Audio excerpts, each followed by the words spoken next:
matters, and what I do now, moving forward, is what matters. Right to work. Instead, the Puerto Rican resident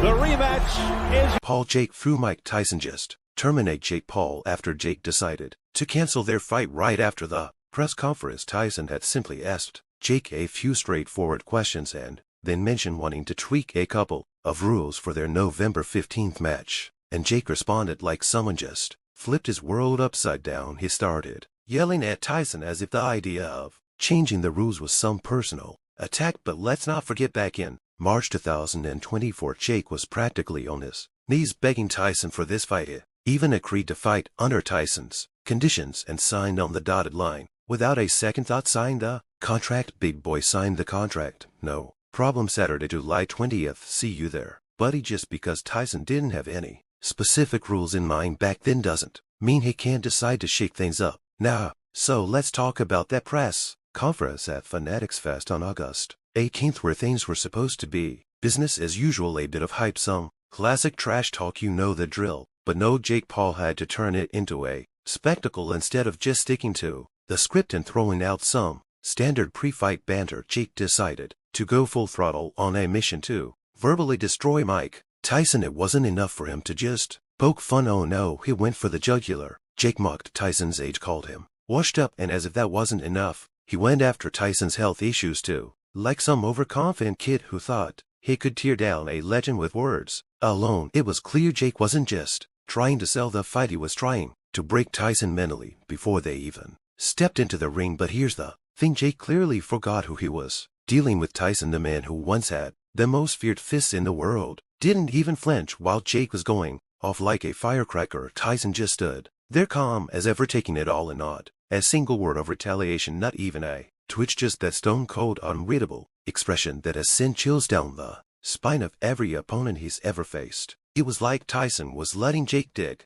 his own grave, storing every insult away for the moment when he could unleash his real response. Jake might have thought it was winning the mind games, but in reality he was setting himself up for a fall. Tyson's silence wasn't a sign of defeat, it was the calm before a storm. Jake wasn't even close to being ready for this fight, playing out very painfully. Yeah, as Jake's rant continued, the vibe in the room started to change. What began as a typical press event quickly turned into something a whole lot more intense. You could feel it in the air. The audience was picking up on it. Jake's over-the-top confidence started to crack, especially when Tyson, with the faintest of smiles, hinted at changing a few of the fight's rules. And let me tell you, it wasn't a big dramatic reveal, but it hit harder than anything Jake had dished out. The whole room went quiet, and you could practically see the wheels turning in Jake's head as he tried to make sense of what Tyson had just dropped for the first time that night. Jake Wagner took a hit, and there was this brief telling moment of doubt that flashed across his face. Jake ended up on the receiving end of a lesson in psychological warfare from a master. The energy in the room flipped, and suddenly Jake wasn't the big bad wolf anymore. He was the one in danger of being devoured. Jake's big mistake was underestimating Tyson's game plan. He didn't realize that Tyson had been playing the long game from the start. That press conference wasn't just about hyping a fight, it was the opening round, and Tyson dominated without even throwing a punch. I've been in the ring with people with the same intention, but the actuality. No, now you're probably itching to know what rules Tyson dropped that sent Jake Paul spiraling into a meltdown. So the first rule that Tyson introduced was a knockout-only victory rule. That's right. No more sneaking by with technical knockouts, no more scraping by with decision wins. The only way to claim victory was to knock out your opponent. Plain and simple. Now think about it. This rule is tailor-made for someone like Tyson. His entire career is built on delivering that one devastating punch that leaves his opponent seeing stars. But Jake, well, let's just say his rise in boxing has been, shall we say, controversial. There have always been whispers about the legitimacy of his victories, and now faced with the prospect of having to deliver a decisive knockout against one of the most feared punchers in history. Jake was staring down a terrifying reality, but Tyson wasn't content with just one bombshell. Oh no, he had another twist up his sleeve to extra rounds. That's right. The fight that was already set to push both men to their limits was now extended, making it even more grueling. Tyson was making it crystal clear that this wasn't going to be some quick, flashy showdown. This was going to be a brutal test of endurance, a war of attrition where only the toughest would survive. For Tyson, who's gone on toe-to-toe with some of the hardest hitters in history, to more rounds were nothing. But for Jake, whose commitment to the sport has always been a bit suspect, this was a nightmare come to light. The impact of Tyson's announcements was immediate and brutal. Jake's unshakable confidence, that cocky grin he always wears like armor, vanished in an instant. The swagger gone. Jake Paul, the YouTuber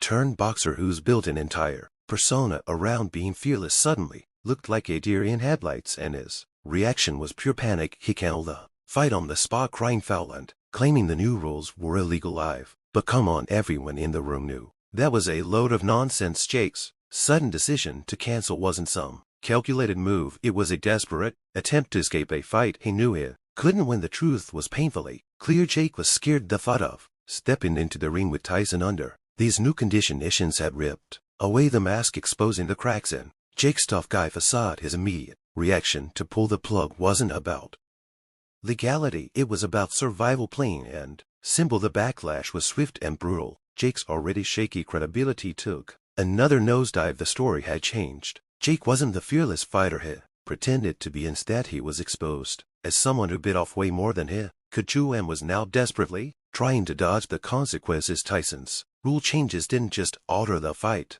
they blew Jake's cover, revealing him as a man completely out of his depth. I'm going to put on the performance of a lifetime on November 15th, and the universe will align for all of its glory and good. For God, be in shape, be in good shape, because your health depends on it. Hey, you're the one that wanted 8-minute rounds. You want to make it 10 threes. Don't talk to me about shape. Don't talk to me about shape. Stay in shape. All right, you want 10 threes? Okay, you want 10. And let's be real, Tyson did exactly what needed to be done. I mean, if he's putting in all this effort, why should he waste his time on someone like Jake Paul, especially when the word on the street is that Jake's victories might not be as legit as he'd like us all to believe. Yep, the rumors have been swirling that Jake, our YouTube sensation turned boxer, has been greasing palms, bribing referees to secure those TKO victories that have been potting his record. Now, these allegations aren't exactly new, but man, the timing could be worse for Jake. The press conference had already shaken him up, and now with all eyes on him, these rumors started to gain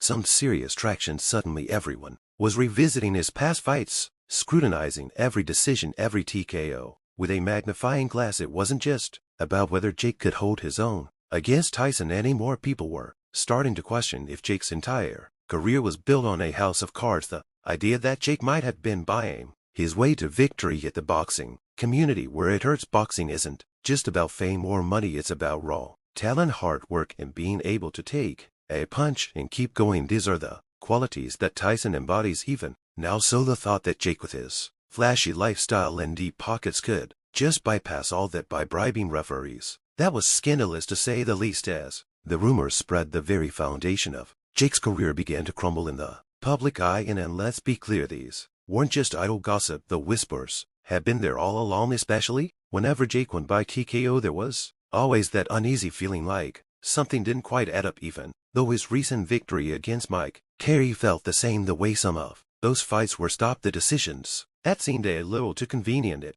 all started to make sense when Tyson dropped the only rule. The impact on Jake's reputation was immediate and brutal. The #fake fighter started trending, and suddenly Jake wasn't just fighting Tyson, he was fighting to save his entire career. Even within the boxing community, the backlash was fierce. Fighters who had clawed their way up through the ranks, who had taken their losses and come back stronger, started to see Jake as someone who was trying to cheat his way to the top. The respect Jake had been craving from the boxing world was slipping further out of reach. With every passing day, the mere idea that he might have bribed his way to victory was like a slap in the face to every fighter who had earned their place in the ring. And after canceling the fight, Jake practically invited the public's hatred on himself. I mean, he's always the one trying to duck out instead of standing his ground. And let's be real, these highly anticipated fights don't come cheap. A fortune is spent on promotions and you can't just back out of a fight for no good reason. I mean, if Tyson didn't cancel even after battling severe health issues, who does Jake think he is to pull the plug like that? But honestly, do you really think Tyson's just going to let him walk away after all this? No way, it's far from over.